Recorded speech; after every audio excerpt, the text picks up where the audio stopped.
Hello les amis, bonjour à tous. Dans cette vidéo, je vous présente un vélo, un VTC que j'ai transformé en vélo taf. Alors, on regarde ça tout de suite. Il s'agit d'un vélo Lapierre femme qui date en fait de 2006. Et sur ce vélo, à l'origine, il n'y a pas de garde-boue, pas de porte-bagages, pas de roue avant dynamo. Et j'ai réalisé complètement la transformation. Et c'est sympa parce qu'en fait, on n'a pas du tout l'impression d'un vélo transformé, mais on a vraiment le sentiment que c'est un vélo qui est sorti du magasin comme ça. Et ça, c'est plutôt sympa. Allez, on regarde en détail les différents composants. Alors, pour commencer, les garde-boue, en fait, ce sont des garde-boue qui sont assez légers. Ils sont vraiment très très jolis. Là, je les ai pris en gris avec le petit comment, filet noir dessus, qui est vraiment très très sympa. Alors, ce sont des garde-boue qui sont mal notés parce que en réalité, ils demandent quelques ajustements pour pouvoir être posés correctement. Hein, par exemple, alors c'est des détails, mais j'ai dû couper les tringles à la bonne longueur, sinon ça dépasse et on a du mal à visser. Ouais, là c'est un petit peu mieux, quoique non, c'est peut-être pas sur ce modèle-là, mais parfois il faut découper par là pour que ça puisse, si ça doit être découpé un petit peu aussi, pour que ça puisse éviter de frotter contre le pneu. Donc il y a quand même quelques adaptations à faire. Et pour l'avant, eh bien c'est la même chose. On est sur du matériel qui est installé, ce n'est pas aussi simple non plus. Par exemple, vous voyez ici, là, ça, là, on voit, c'est le support qui est tout derrière du garde-boue. Il faut vraiment le mettre vraiment assez haut parce que sinon le pneu vient frotter en dessous. Mais là, bon, bah là, j'ai absolument aucun souci. Ça marche, pas de bruit, ça marche très très bien. Voilà pour les garde-boue. On passe au porte-bagages. Et ben, comme vous le voyez, le porte-bagages, lui aussi, s'intègre très très bien. Donc à poser, eh bien, c'est pareil, c'est quelque chose, ça n'a pas été simple du tout. Mais on est sur un porte-bagages qui est très costaud, puisque ça accepte jusqu'à 27 kg. Donc autant dire qu'on peut mettre un certain poids dessus. Une petite lampe électrique pour le coup, qui s'active par en dessous. Voilà, et qu'on peut. Alors pour l'installation, cette fois-ci, ça a été quand même assez galère, puisque comme vous pouvez le voir, cette tige part un petit peu. Alors bon, une fois que c'est fait, ça se voit pas, hein, mais cette tige, il a fallu la travailler pour éviter qu'elle vienne toucher le, le frein ici, en fin de compte. Donc ça passe au millimètre. Et le souci, en fait, c'est que si la tige, elle va droit, elle vient appuyer sur cette barre-là. Et en appuyant sur cette barre-là, eh bien, ça actionne le frein. Et quand le frein s'actionne, bah, du coup, ça bloque la roue arrière. Et ça, c'est pas bon. Donc, ce souci a été réglé. Et, euh, et voilà, on a un porte-bagages qui est tout à fait très bien, qui est très bien posé et qui s'accorde parfaitement bien avec le vélo. Alors, à savoir que le matériel monté, c'est du matériel qui est quand même plutôt léger. Hein. L'idée, c'est pas non plus d'alourdir le vélo. Et on va le peser à la fin et vous allez voir enfin, que finalement, c'est tout de même un poids qui est même plus que raisonnable compte tenu de l'équipement du vélo. Alors, autre option sur le vélo, une roue dynamo. Une roue dynamo, c'est une dynamo Nexus.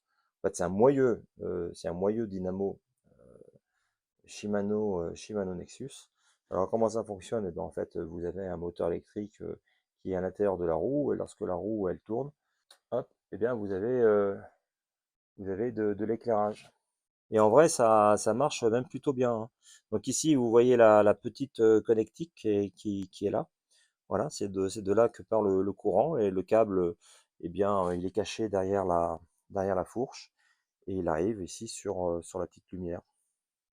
Et en fait, ça marche très très bien. Je vais essayer de tourner la roue de façon vigoureuse. Voilà. Voilà, et quand elle s'arrête, bah, ça clignote. Et puis vous avez ici un petit cadadiope, puisque à l'arrêt, effectivement, il n'y a pas de lumière, mais rien ne vous empêche de mettre une lumière supplémentaire. Mais voilà, avec au moins avec une roue dynamo, on s'embête pas à recharger. C'est toujours ça de prix et qui est intéressant. Alors voilà les petites options. Alors concernant les prix sur ces options, bah écoutez, c'est somme toute très raisonnable puisqu'en fait la roue, euh, la roue moyeu telle que plus la petite lumière, je crois qu'on en a pour 120 euros, installation comprise, et le porte-bagages arrière plus les garde-boue, on en a pour 110 euros, pose comprise. Alors ça fait un total, je sais pas moi, de 230 euros si je dis pas de bêtises.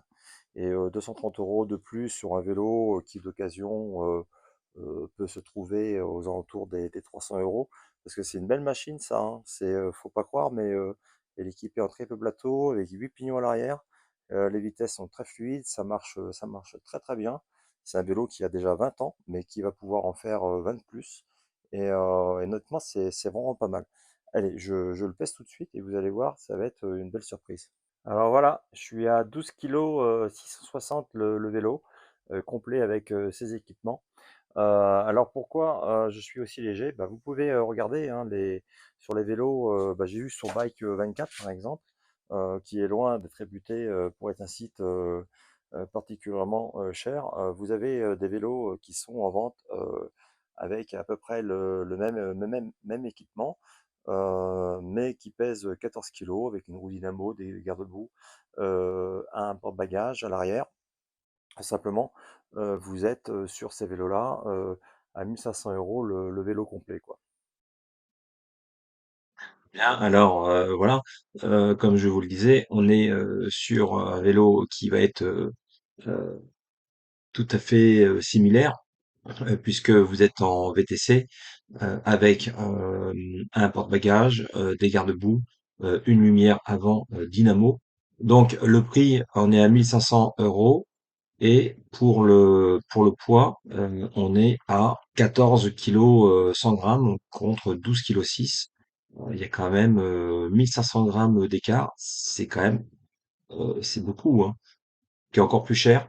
Donc là, moins, peut-être un peu plus sur le vélo de ville, mais il est encore plus lourd.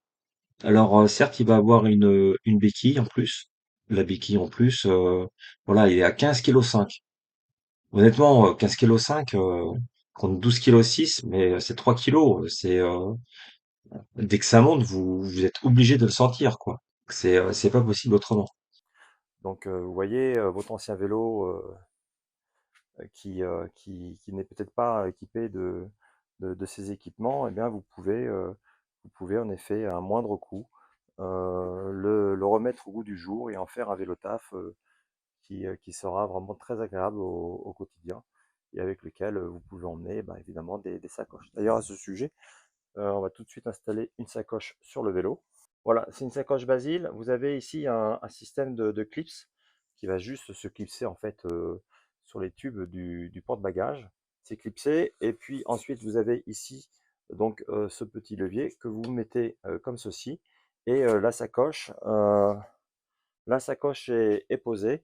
À savoir qu'au niveau des systèmes de fixation, vous pouvez avancer ou reculer la sacoche pour qu'elle se positionne le mieux possible par rapport à vos jambes, pour pas que vous soyez gêné. Et de fait, on n'est pas gêné et ça marche très très bien.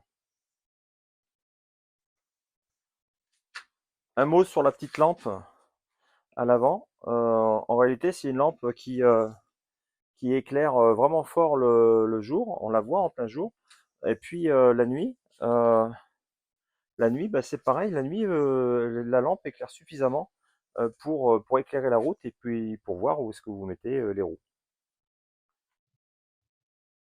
Alors la conclusion de cette vidéo, eh bien, vous l'avez compris, À l'époque, il y avait quand même des vélos qui étaient de très très bons vélos. Aujourd'hui, ce type de vélo Lapierre, j'ai regardé là sur un petit peu sur le Bon Coin, on les trouve entre 300 et 400 euros, 350 euros. Voilà, enfin c'est nu. Donc sur le du coup, il faut quand même rajouter dessus bah, tous les accessoires. Mais c'est un vélo qui, en état de rouler, avoisine les 10 kg 5, hein, quelque chose comme ça, hein, parce que qui peut supporter 27 kilos, rajouter deux garde-boue, rajouter une lumière, rajouter une roue dynamo. Tout ça, c'est plus, c'est du poids. Et ce qui fait que, au final, bah voilà, vous avez un vélo qui pèse 12,6 kg, là où la concurrence est quand même 14 kilos sur des vélos qui sont à plus de 1500 euros. C'est quand même considérable, hein. Je trouve que c'est vraiment très cher. Et au final, certes, vous avez peut-être un vélo neuf, mais vous n'aurez pas autant de plaisir qu'avec ce type de vélo, hein. C'est garanti, hein. Moi, je l'ai essayé, je roule avec. Toutes les vitesses passent vraiment très très bien, c'est fluide. Ça a quand même un certain âge, mais voilà, moi, je trouve que c'est quelque chose qui est très intéressant. Je pense que ça vaut le coup, en fait, de faire ce type de transformation, surtout que pour arriver à un résultat à 12,6 kg, vous êtes sur des vélos qui sont vraiment très légers compte tenu de l'équipement qu'il embarque. Et en plus de ça, rien ne vous empêche d'utiliser ce vélo en dehors de la ville, hein. Vous pouvez vraiment faire des balades très sympathiques avec, y compris monter des cols ou en montagne. Le vélo équipé d'un triple plateau, vous allez pour peu que vous ayez un petit peu d'entraînement, mais vous allez pouvoir monter avec, hein, c'est certain. C'est pas rédhibitoire. 14 kilos ou 15 kilos, c'est déjà autre chose, quoi. Donc voilà, c'était la petite conclusion.